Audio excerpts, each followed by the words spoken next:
刀林头，你可行！你也有今天的，让你尝尝我的滋味。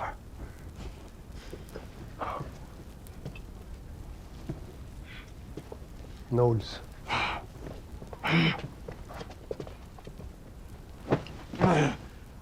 他的人吗？大清，大清人。是商人，我，商人做生意有权。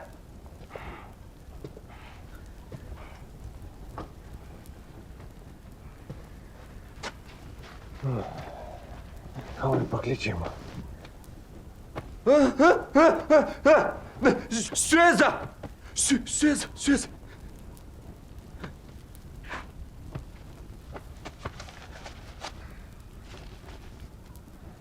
Пидоры татарин。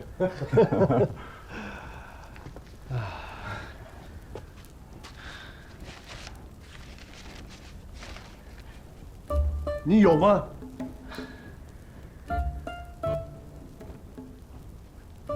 我有靴子。Охрана! Этого в расход.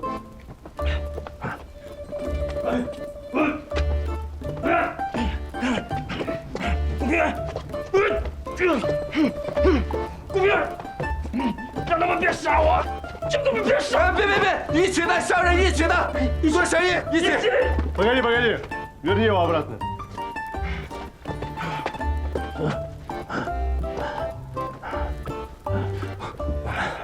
一起的，买枪，买枪。你不是跟他做过生意吗？这么说。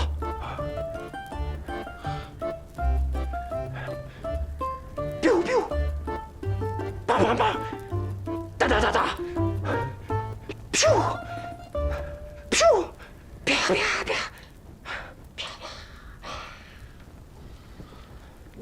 枪！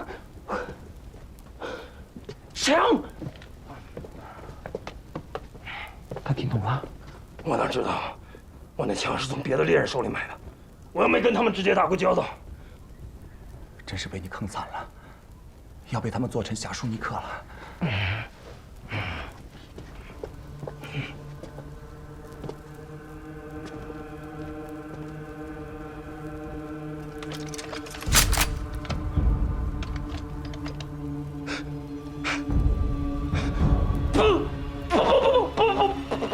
不要！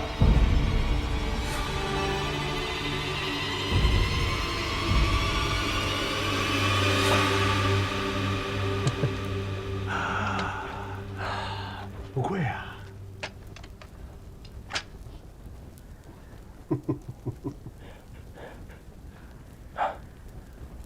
他懂了。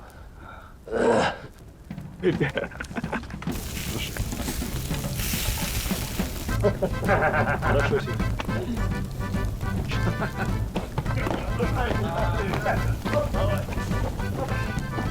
Оп.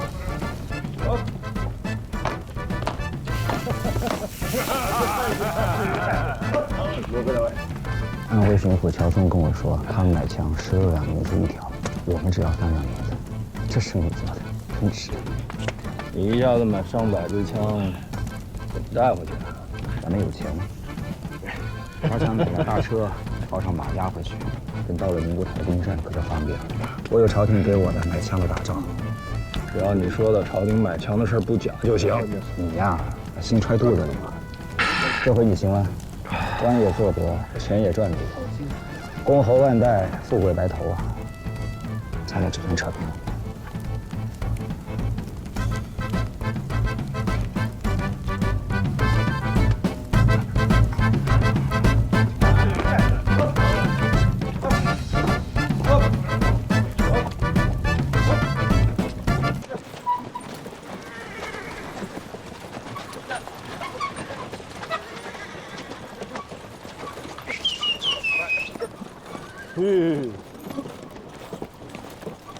你过来。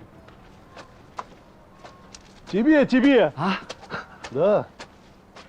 Смотри, что я тебе приготовил. Держи. 哦，给我的。给你。Держи. 好。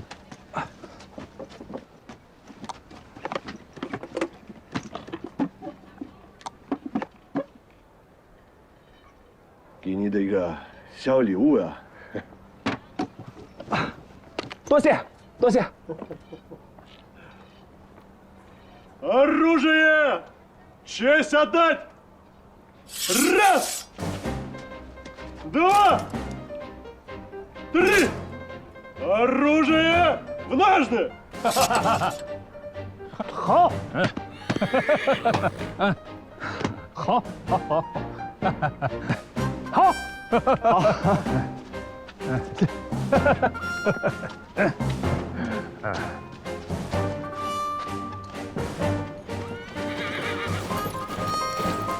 好，再来！好。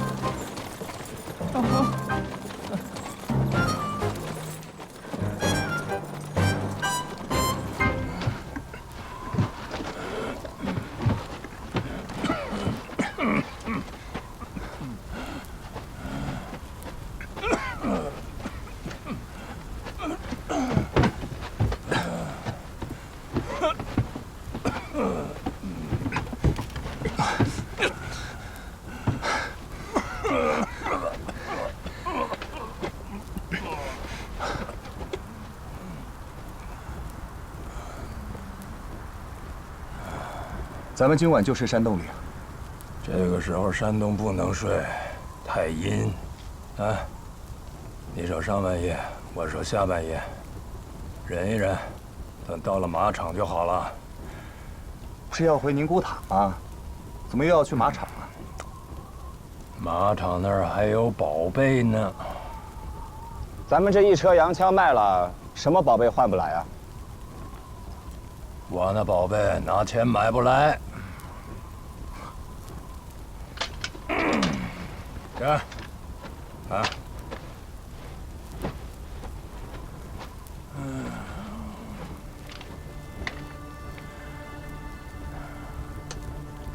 你说，咱把这些枪交了，他们能让我做个什么官啊？运气好的话，赏你个将军当的。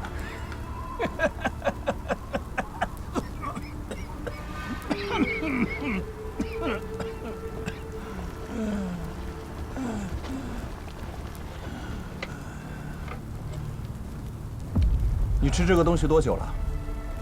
这可是当官人的忌讳。官场里上上下下都在偷吃。等我不渴了，自然就戒了。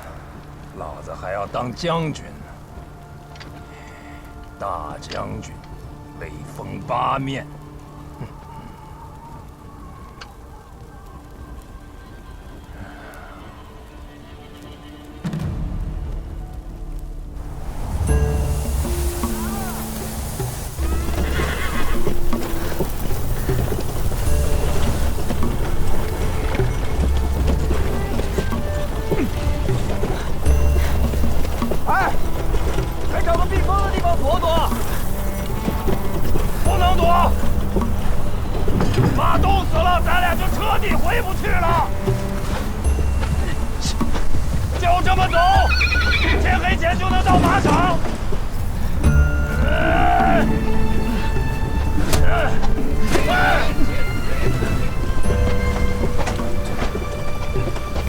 还有一座山要翻。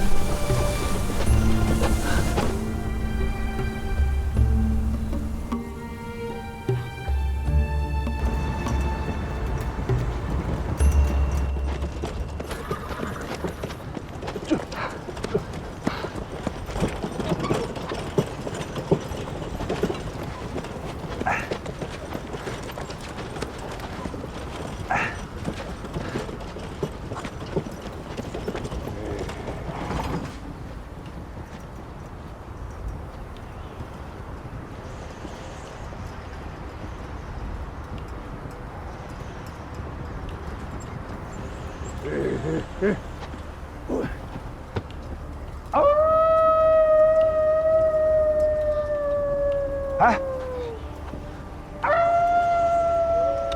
别叫了，你再把狼都给招来。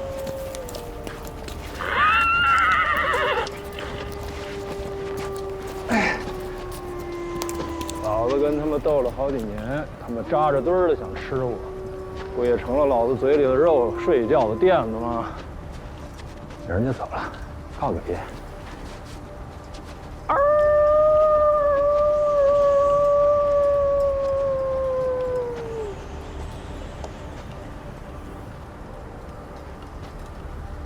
瞧你这熊样儿，去歇着歇着。我先把马拴好，加了草料，把门拴好了，别被狼咬死啊！屋里有酒，你喝便是。反正也带不走了。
枪吗，小子？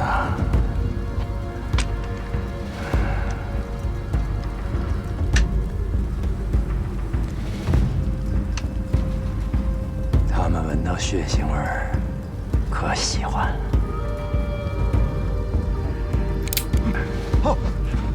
你偷了我的子弹！你是疯了吗？你早就想好了要死，那你干什么还要带我绕那么大一个圈子？我要让你尝尝跟我一样的滋味，从云彩里一个跟头摔下来。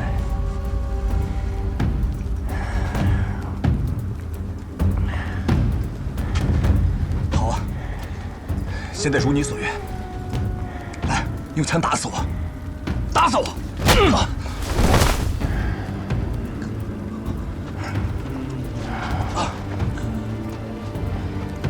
再过100天、200天，这儿都不会有人来了。狼把你拖走，地上只剩下一滩血。等到天热了，再下几场雨，冲得干干净净，就好像你没来过一样。我知道你大烟膏吃完了，跟着我回中院，我帮你找最好的大夫。还有，那一车的枪，卖的钱我一个子儿都不要，全都归你。老子的病情不好了，跟你说过治不好了。我靠着这大烟口吊命，就是为了等你。你把我这辈子都毁了。我的病就是在这儿冻出来的，我所有的一切都被你毁了。你给我看清楚，这儿就是寒冰地狱，老子就是阎王爷。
还有没有子弹了？啊！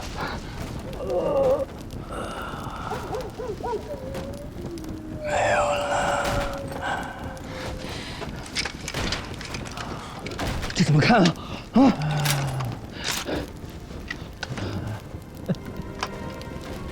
就剩一颗了。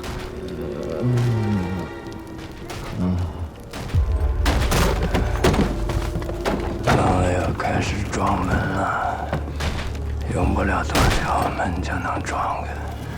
我们2个人早死晚死，无非如此。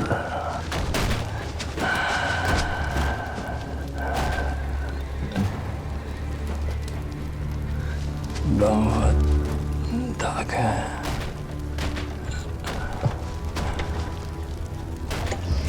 这就是你的宝贝啊！我的宝贝吃完了，姓苏的那个小妞儿，上次来的时候，我已经快死了。她留了2箱这个宝贝，让我活着等你。那个不就是个大胃酸活菩萨？苏子轩。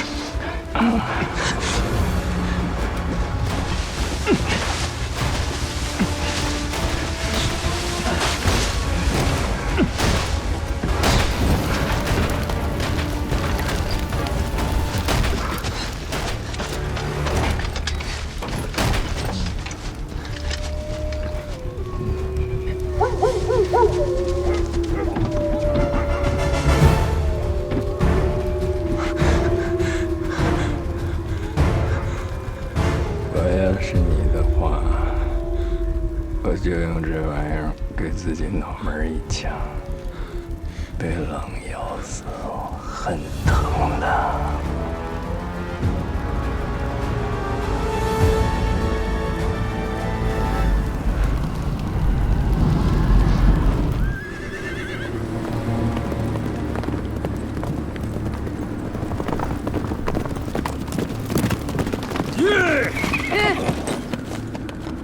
看方位，应该在马场方向。云儿，别着急，风大雪急，找个当地人带路过去。眼下看的不都是路吗？驾！云儿，驾！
四爷，兄弟，我们日夜兼程啊，老天爷可怜见啊！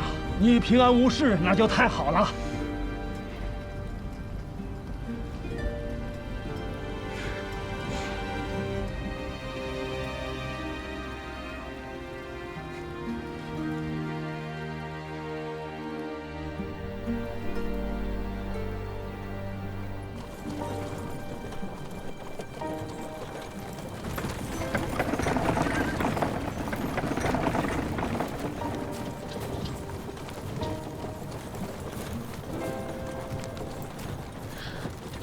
那皇太后长什么样？还不是一个鼻子两个眼，正常人的模样。我不信，你骗人。真的，我见她的时候也不知道她是皇太后啊。没你好看。那一梅姐姐呢？谁更美一些？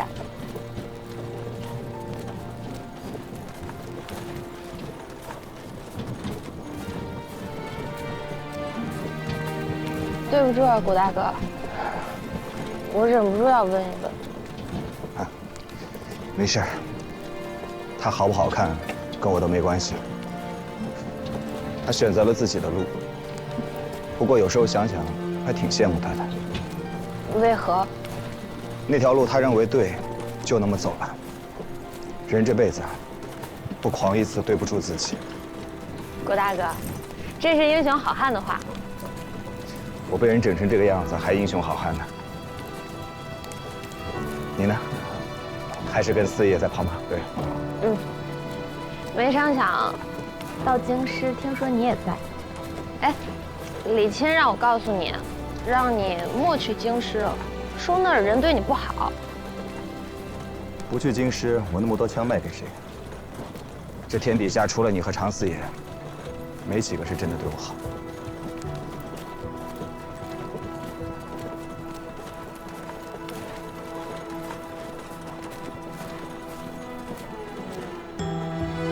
你走了，我们又跑了2趟科尔沁。出城的时候，我在想，这条路过去你走过。到草原上的时候，我又在想，那时候我们打仗，被骑兵围了，你说想不到我们俩竟然要死在这儿了。如果是那时候死了，岂不是太开心了？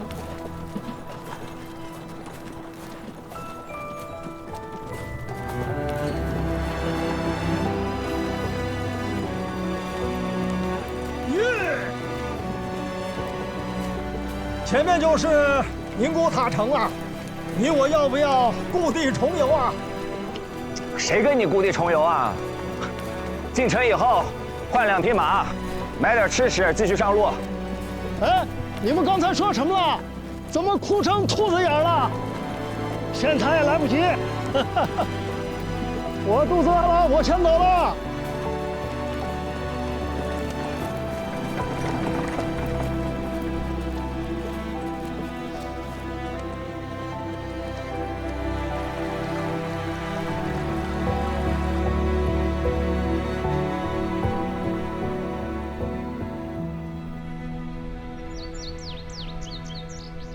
郭兄弟，我和玉儿就不入京城了。这条道直入山西，快捷得很。四爷您忘了，我和您走过一回。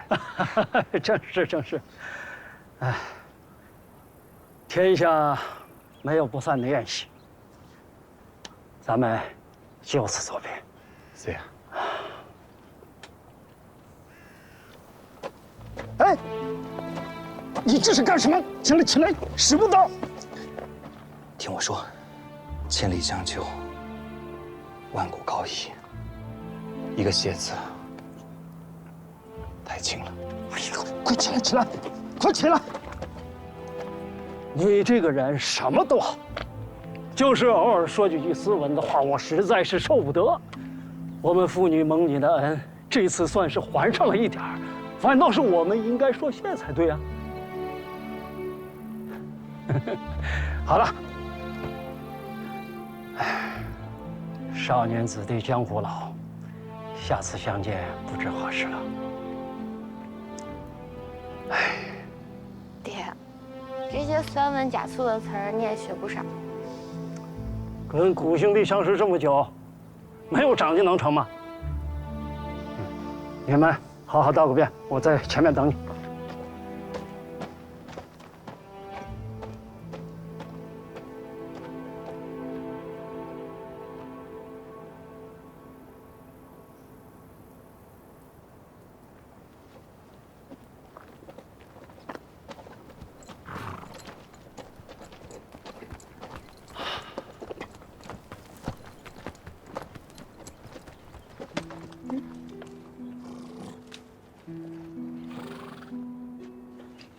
玉儿，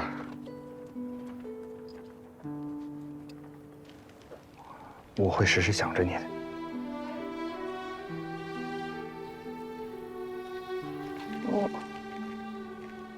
你莫要惹我，你一会儿让爹看笑话。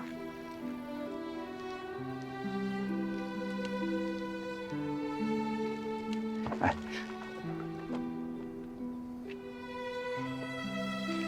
要不我送你们回山西啊？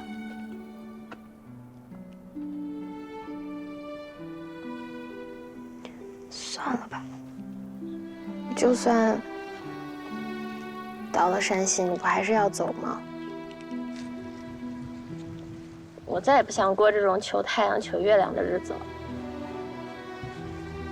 什么叫求太阳求月亮？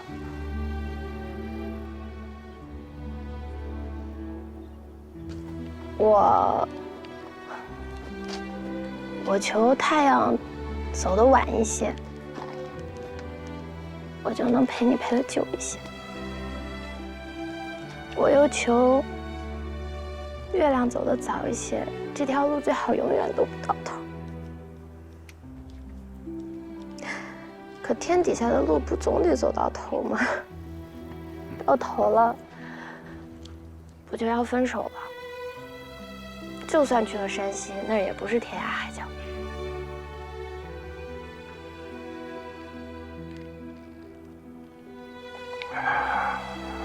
月儿，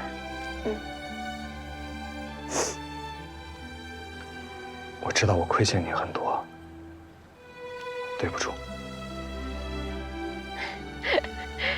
你有什么对不住我的？在路上，我爹悄悄跑过来跟我说，你能深入义邦，给朝廷买枪，又能死里逃生，一定是个有大造化、大福分的人，日后不可限量。我琢磨也是。日后，你若做了总督，做了大将军，会有更多的人喜欢你。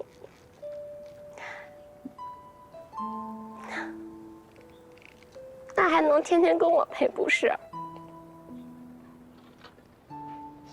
你也是好笑，什么总督大将军，我想都没想过。你别笑话我了。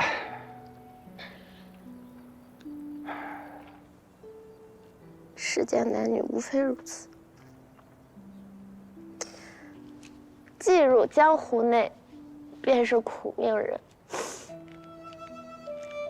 若是能落个刻骨铭心，这是我修了极诗的福分。我要是再不知足，老天爷都要怪我不识抬举了，是不是？胡大哥，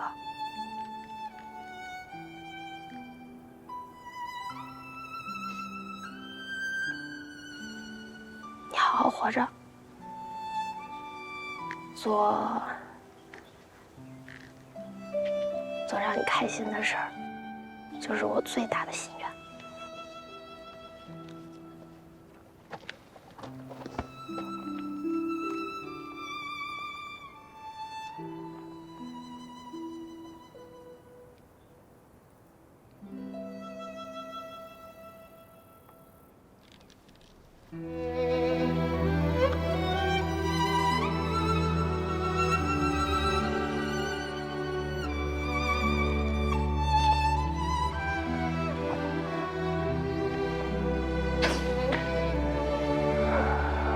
我想跟你说，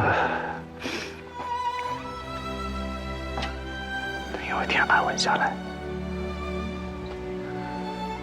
我想去找你，但我怕那一天会让你等太久。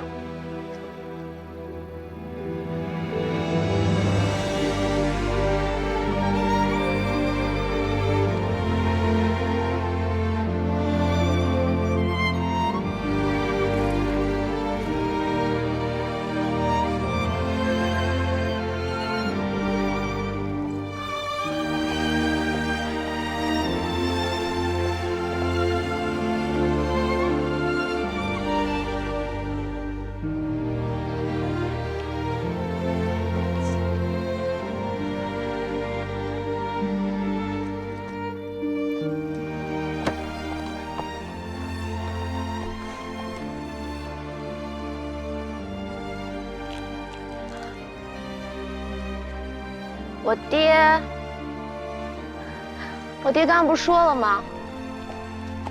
少年子弟江湖老，若要找我，你快一点。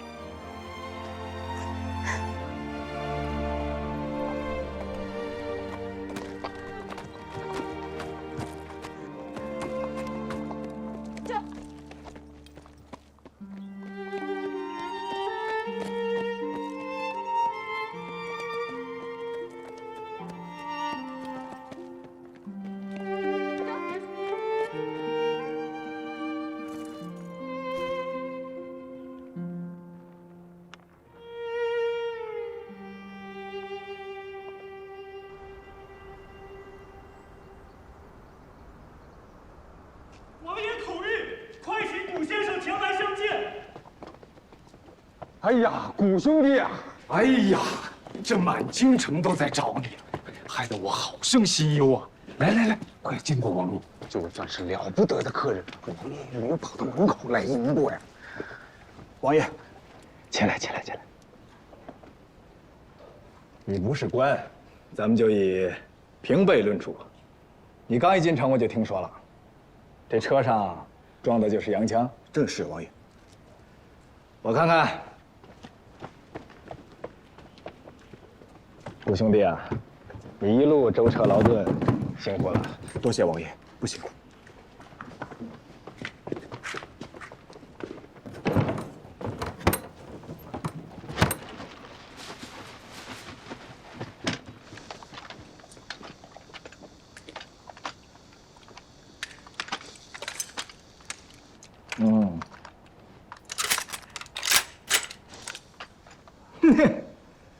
好东西。来，不是，谷兄弟啊，我是真没想到你能千里迢迢从洋人手里购得枪来，这让我如何谢你才好啊！乔大人，您说的这是哪儿的话呀？要是真的能为我们国家收复失地，所有老百姓都会对您感恩戴德的。谷兄弟，这枪打上朝廷的火心，先送到西北军区站，让弟兄们谷兄弟啊，会让人夺了去。圣母皇太后几次在我面前夸你有见识，你帮我个忙，做个朝廷的安抚使，可好了？王爷，我没做过官，也不会做官。安抚使不是官，是朝廷和反贼沟通的桥梁。战火一起，难保没有误杀。再说了，合肥城内也不是人人通匪。要有人进城，把百姓从城里接出来，这种人最好是当地的名流，双方都信任的乡绅最好。安徽又是你的故乡，谷兄弟啊，你义不容辞啊！倘若这件事情办成，我亲自许你个实职，可好啊？王爷既然这么说了，为了乡子百姓，谷平原万死不辞。只不过我还有一个不情之请，望王爷您允准。你说。当年家父上京赶考，结果一去不复返，至今下落不明。后来我去参加科考，有人在考场之上假托我母病重，惹得我闹了考场，被人发配至宁古塔。家父至今是生是死，又是谁处心积虑地在背后害我？我只是一品老百姓，没资格查案子。要是王爷您可以吩咐下去，或许可以拨云见日，解我一生之大祸呀。你为人子，为母病重闹考场，也是情有可原。可你父亲失踪，就有些奇怪了。这样，你晚一点写一份帖子送到府上，我让九门提督的人给你查。倘若有消息，我让他们飞马迟告你，可好？多谢王爷。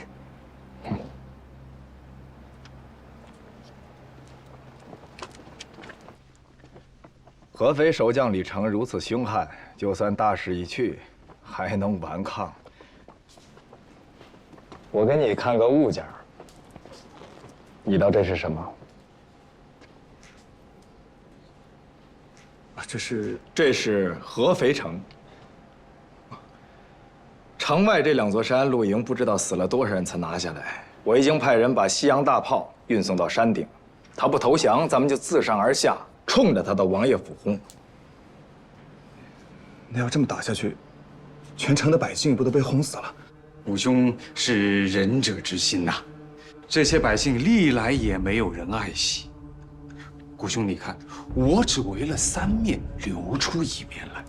城下挖地道近半年，秘密放了3万斤炸子儿在城墙下。现在兵强马壮，可保一战必胜。那李成他们肯撤走吗？这是个悍将，已经围困了这么久，这城里都开始吃老鼠了，竟然还能屹立不倒，士气不减。也不知道是用了什么邪咒啊，已经开始吃老鼠了。慈不掌兵，这种人，10万8万的在他眼前死去，他都不在乎。刚被封了王爷，不多守些日子，也对不住他头上的顶戴啊。此为做官之法第1条，头上顶戴，均为百姓血染成啊。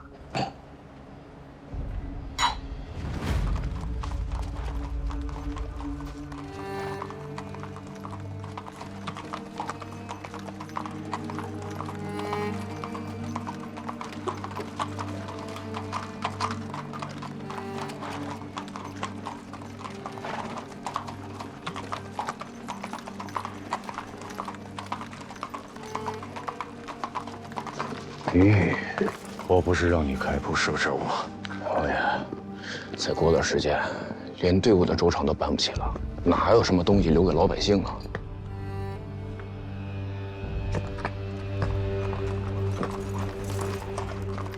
啊！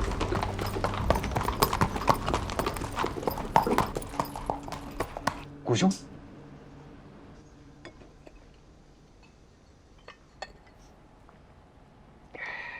王爷，这是蓝雪茶，是我家种的茶呀。你看，吓到他了。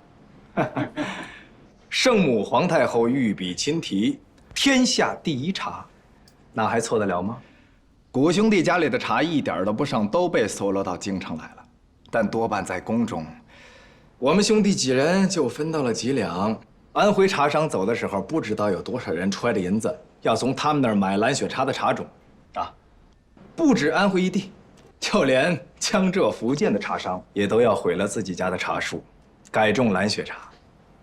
那也不必吧，天下奇茶甚多，闽浙一带有那么多的好茶，要是都毁了，改种银毫的话，未免太可惜了。哎，谷兄弟，这就是做官之法第2条。世间万物贵贱只在一句话中，这与你生意经又有所不同啊！成交，成交。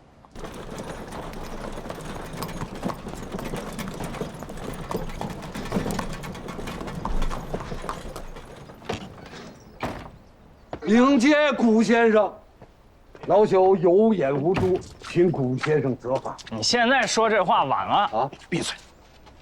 老太爷，你这是做什么？小老儿有眼无珠，请谷先生责罚，此非虚言。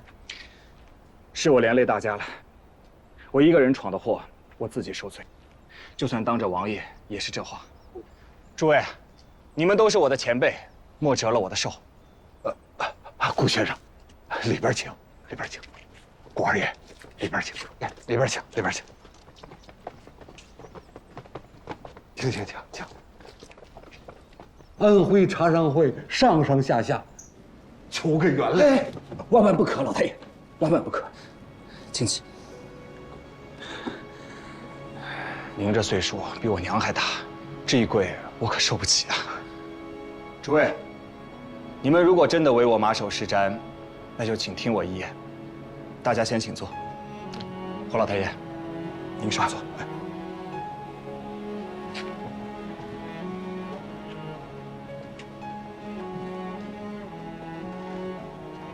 拿出来了，别装死。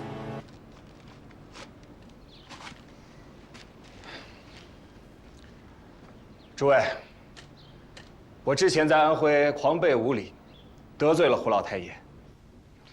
今日胡老太爷要给我赔罪，我也想给整个安徽茶商会赔个罪。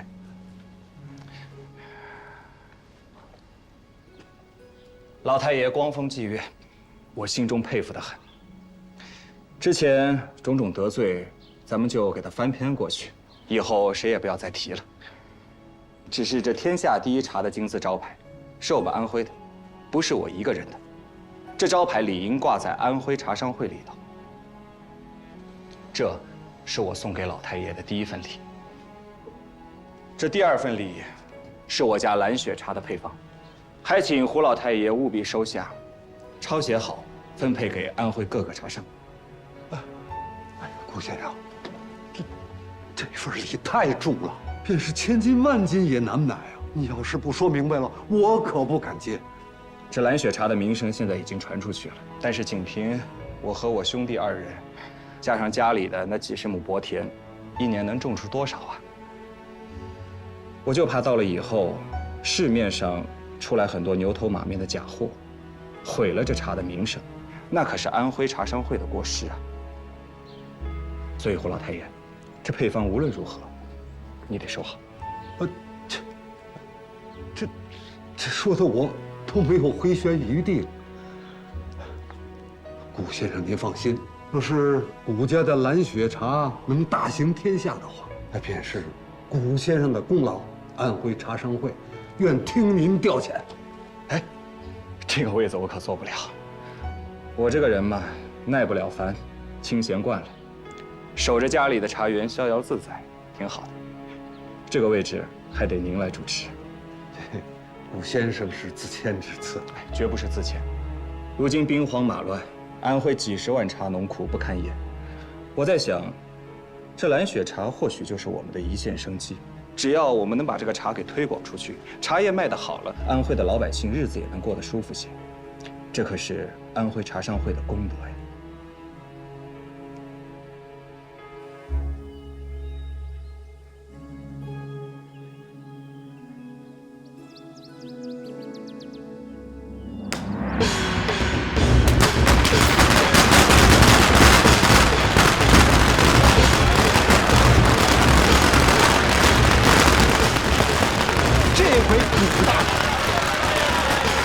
可把我们安徽人的面子找回来了。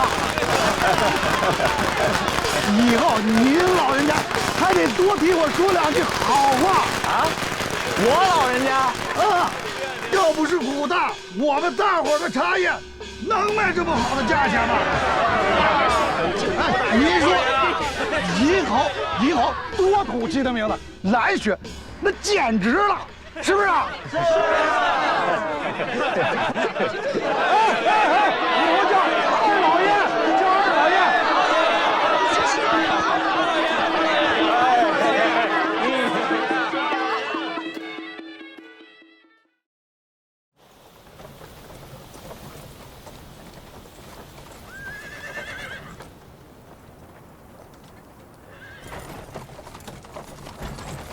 行军路上最是无聊啊，我早早的就预备下了。哎，顾兄弟，那些安徽茶商们是怎么向你磕头认罪的？不可与他们善罢甘休。哎，想想也是自己年轻，非要做什么蓝雪茶，怨不得他们。哎，这是你命好。这天底下有谁能一出门就遇到圣母皇太后？又有谁能得了圣母皇太后的青睐，一鱼之下，点石成金呢？你道王爷为何如此卖账？没办法，圣母皇太后那块匾把他给压住了。当初大人要我饮宴，也是圣母皇太后的意思吧？这是自然。不过啊，我也不白沾顾兄弟的光。合肥城打下来，功劳你我一人1半。哪怕把满城的人都杀光，我也在所不惜。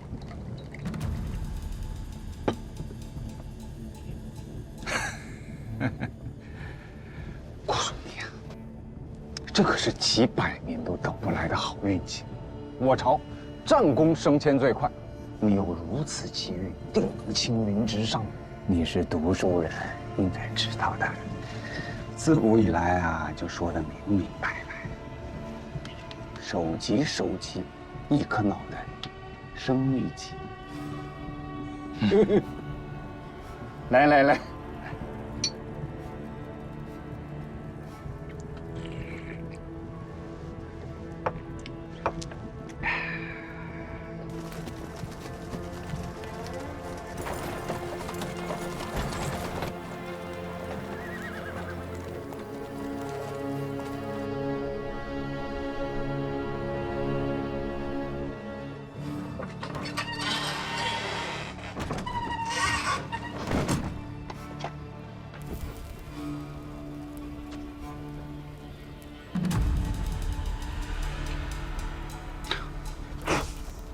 苏小姐，哎，你最好别出去，这外面都是我的人，没我的命令，陡然接人出来，你脑袋就没了。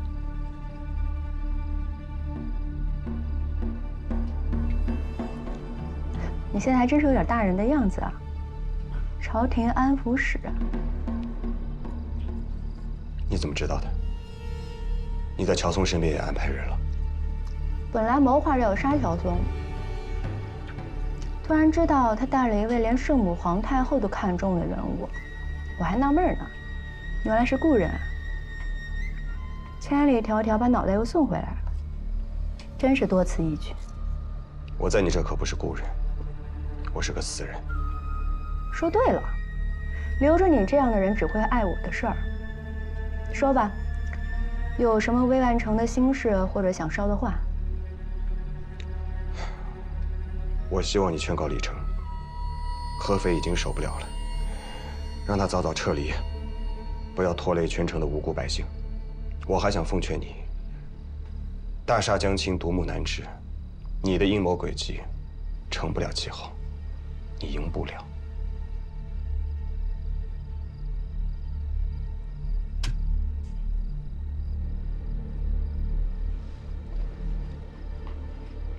你还是改不了牙尖舌利的毛病，不怕死吗？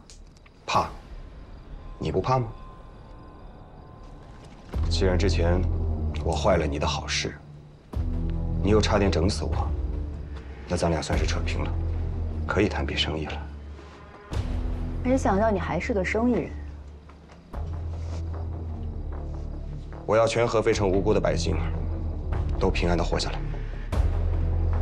这个生意能不能做？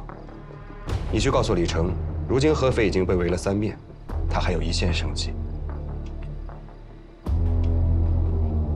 英雄无奈是多情，还惦记着白小姐呢。我不是为了白小姐，我是为了合城百姓。大丈夫当为则为，你太小看我了。你让他撤，他撤去哪儿？金陵城下有朝廷的南北2个大营，浙江一带也有军队。至于苏州，还得看那边的王爷接不接纳他。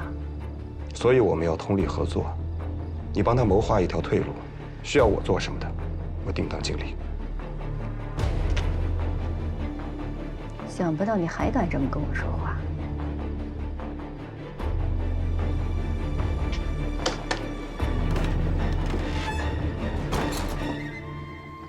你这狗头我先记下了，回再来找你。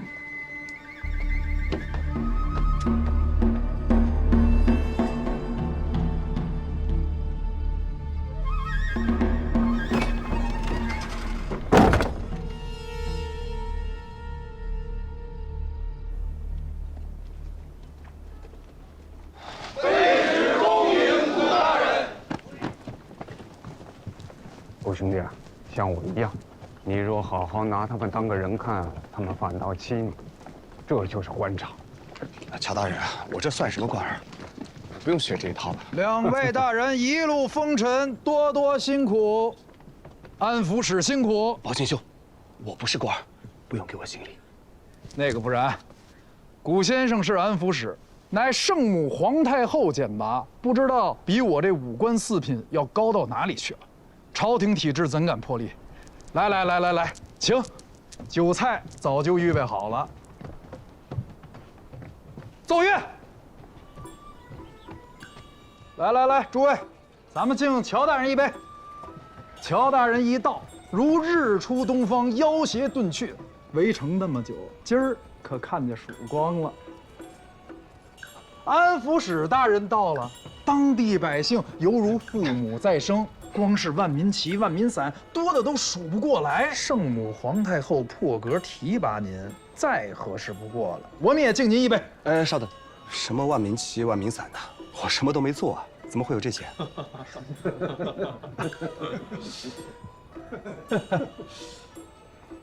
哦，你们真有一套。这个是自然要早早备下的，难道还真等那些草民们送啊？宝清兄啊，但是我有一事不明，还想请教您一下。安抚使，请吩咐。我听说合肥就要断粮了，你们打算什么时候攻城啊？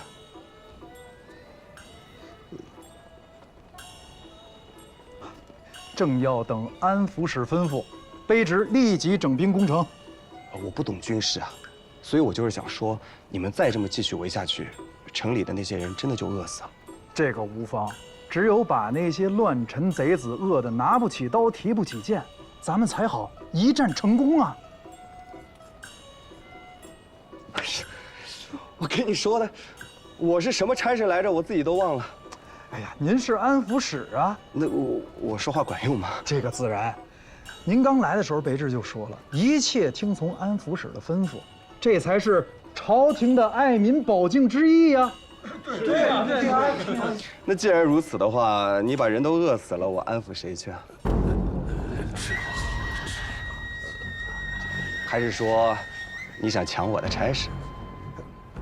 再者说了，所谓那些敌军，绝大多数可都是被裹挟的合肥城里的百姓啊。要是都被你们活活饿死了，或是死在你们的刀剑之下，那是不是有累于圣母皇太后的圣德呢？这个问题，你们有没有好好想过？哎呀，谷兄弟啊，你这句话我最是佩服啊！哎，我看把他们饿得也差不多了，咱们该进攻就进攻吧。对，乔大人，我已经决定了。我先回家交代一声，等过几日，我会亲自去合肥城进行劝降。这个不行，您要是有一点闪失，卑职有几个脑袋也赔不起啊。您放心，等这场仗打完，一定给您续军功，授个实职。景兄，你怎么说完了就忘了？一切听从安抚使吩咐，这可是朝廷安民保境之意呀！啊？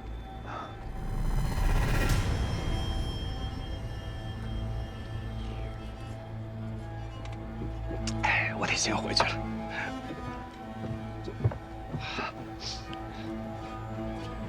卑职恭送安抚使。卑职恭送安抚使。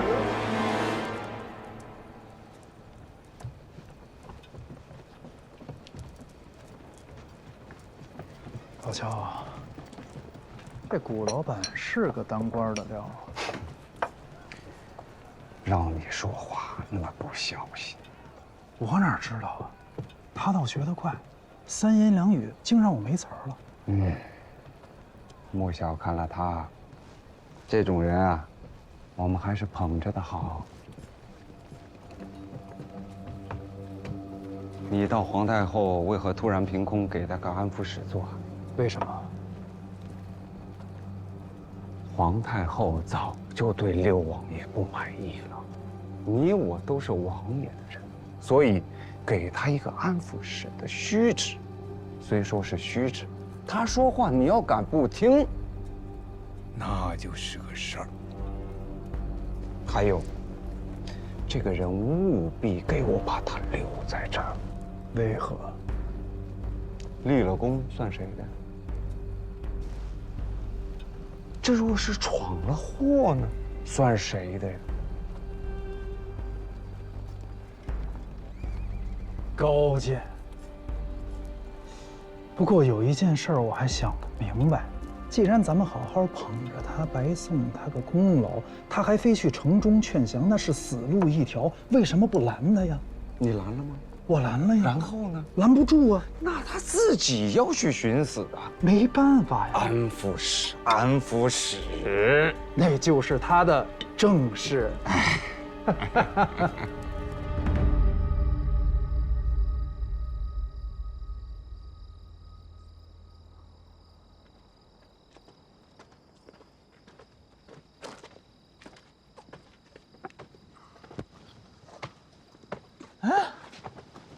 你怎么没穿老虎皮啊？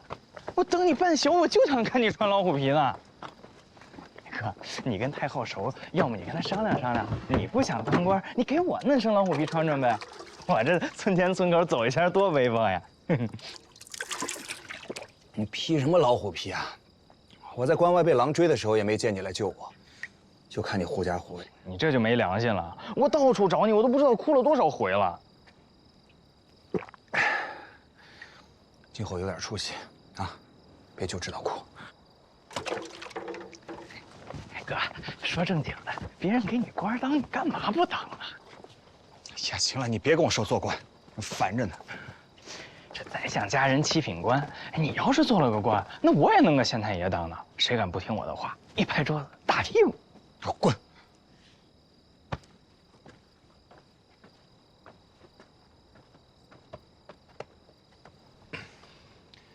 娘，我回来了。您要是歇息了，我明早再来请安。进来吧。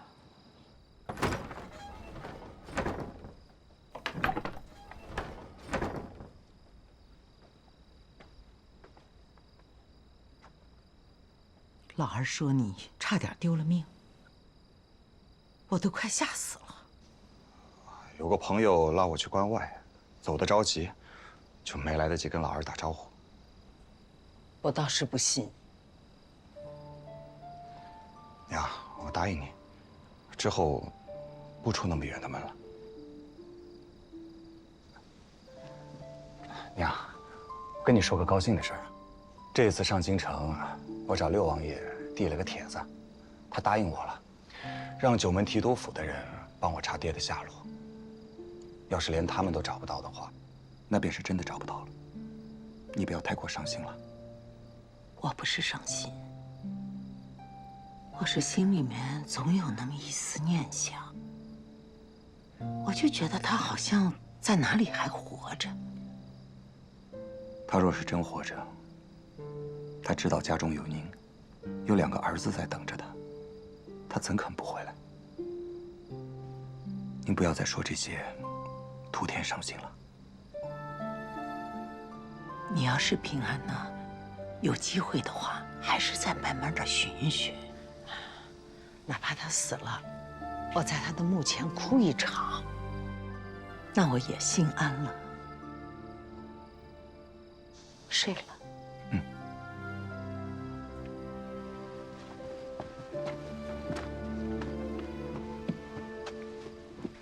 今夜我哪儿都不去了，我就在这儿守着你。你好好睡。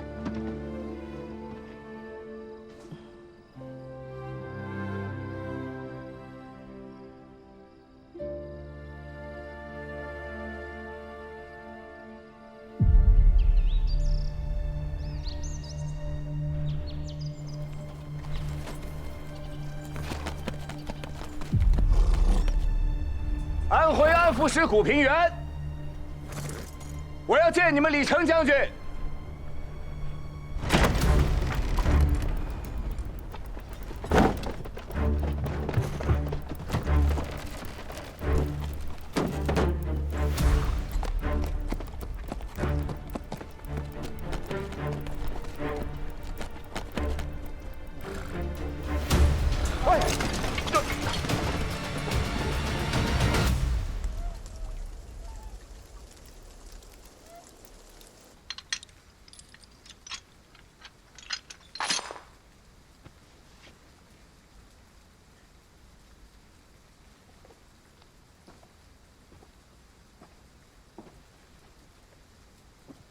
一梅，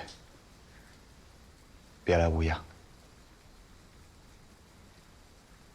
你来做什么？我不能来吗？我竟然都不知道你已经做了安抚使。沧海浮生，谁能确保自己明天扮演谁啊？昨天还是白衣梅，今天不是正在演王妃吗？斗嘴我还真是赢不了你。说吧，你来干嘛？说完了赶紧走，这儿是微城。我要找李成。他忙于军务，不会见你的。没别的事儿就走了。你们还有什么军务？现在合肥城里已经饥不择食。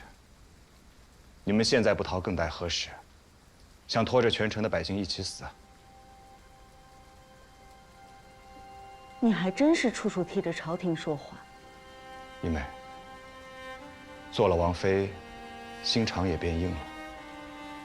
要那么多人陪葬啊？你何苦为难我？不是为难，我是求你，哪怕你们自己要走断头路，放过全合肥城的百姓，给他们留点福气。白老先生若看到你现在这样，得多难过。顾大哥，你不能那么说我。便是我想走，我也做不了这个主。这是怎么了？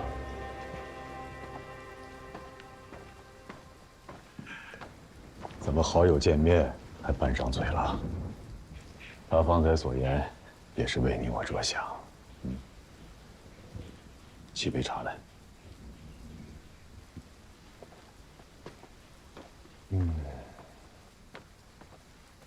请。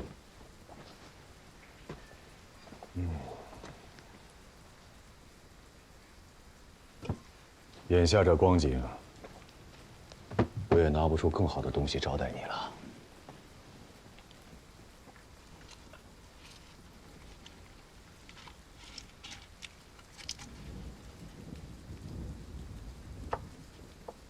你们现在就吃这个？这可是好东西啊！王府先后的花园我都给扒了，种了好些花生。我还没请教，现在我该称呼你谷兄，还是谷大人？就叫谷平原。是我小气了，给谷兄赔罪。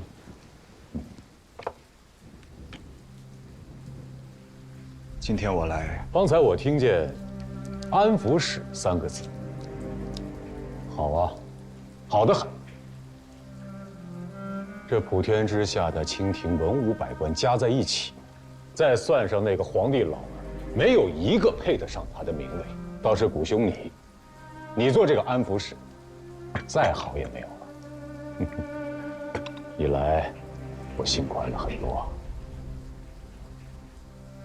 对了，一梅，去趟库房，刀架下面还有一瓶好酒，把它取来，我要与谷兄对饮。你什么都没吃呢。花生，去吧。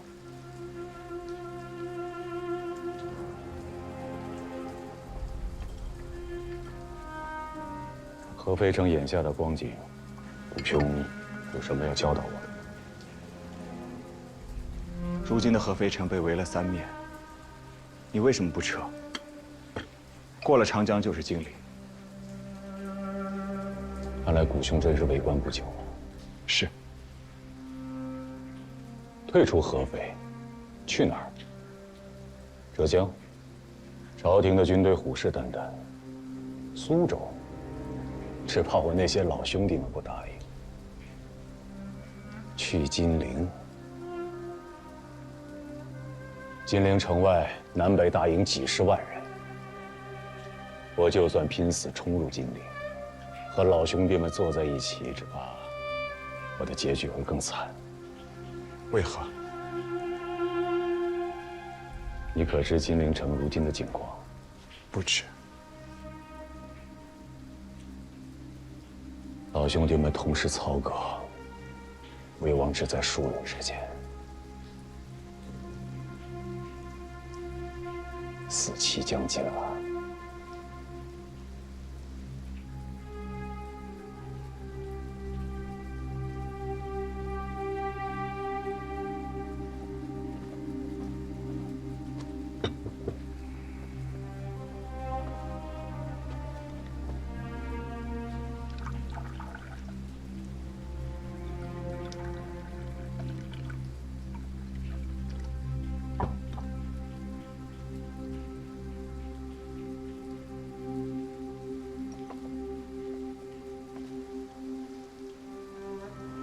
谷兄，这杯酒我敬你。你方才说的对，我不应该拉着合肥满城百姓与我陪葬。饮完这杯酒，你便回去。明日一早，我会开城放人，且不会伤百姓分毫。至于我们夫妇2人，大恩大德，来生再报。顾大哥，我也敬你一杯。刚才是我无礼了，你别怪我。谢谢你一直善待我，替我葬父，我们夫妻来生一定报答。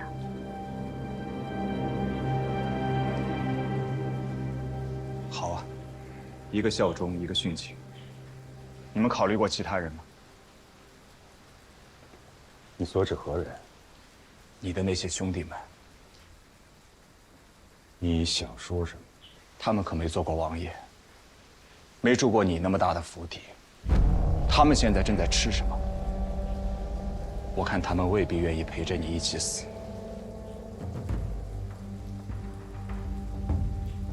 你知道你在说什么吗？大家都是人生父母养的，但凡有一口饱饭吃，谁愿意造反？是，你选择仁义，你选择效忠，你有问过他们吗？你敢不敢去问一句，让那些不愿意效忠你的人跟着我出城，然后你自己去死？人前乱我军心者，其罪当诛啊！莫伤我，谷大哥，你说这话做什么？你快走啊！我有说错一句吗？你们的命是命，那些人的命就不是命。你要是不服气，杀了我便是。来人！夫君，夫君，传令下去，本王要阵前训话。你随我来，我让你看看我手下有没有软骨头。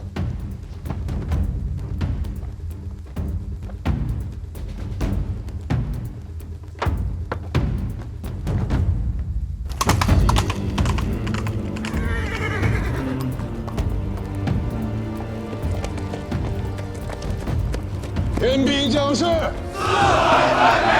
天兵将士，天兵将士。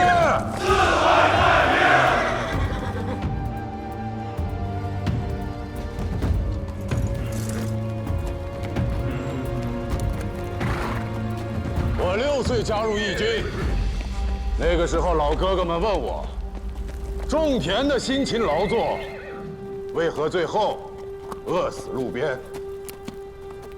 做工的卖尽力气，为何失手要被人拿来肥田？天下的大人们、老爷们，用谎话骗我们，用鞭子抽我们，欺压我们的爹娘，凌辱我们的儿女，敲骨吸髓。这样的天下，怎能不反？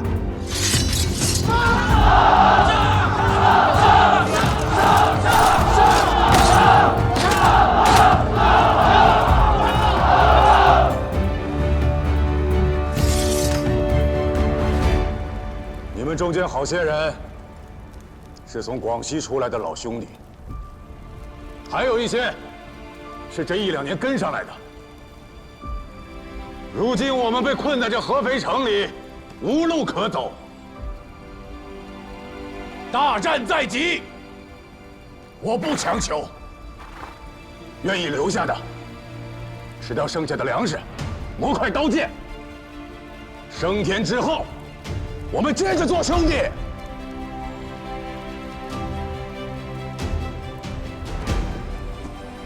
不愿意留下的，明日一早，清兵会退后10里。他们派来了安抚使，你们跟他走，回家去。任何人不得拦阻。我们的刀剑绝不砍向自己的兄弟。天兵将士，天兵将士，天兵将士。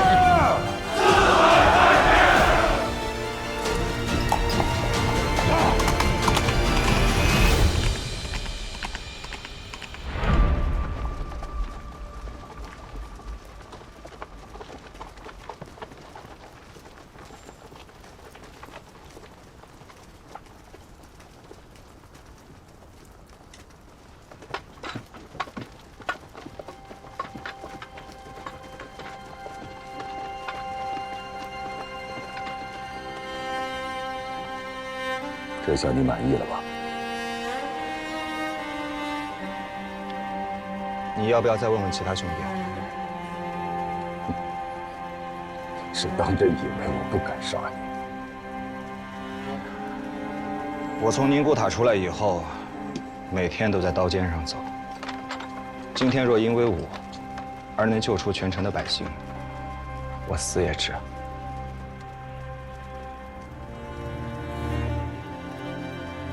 你看这些百姓，等战争过后，他们都是没了地的农民。你应该为他们高兴。出了城又能怎样？人的命数，老天爷早就定好了。真有一个无所不能的老天爷吗？我不信。要是真有的话，这世上就没有战争，不会有灾祸。你们造反，也是老天爷怂恿的吗？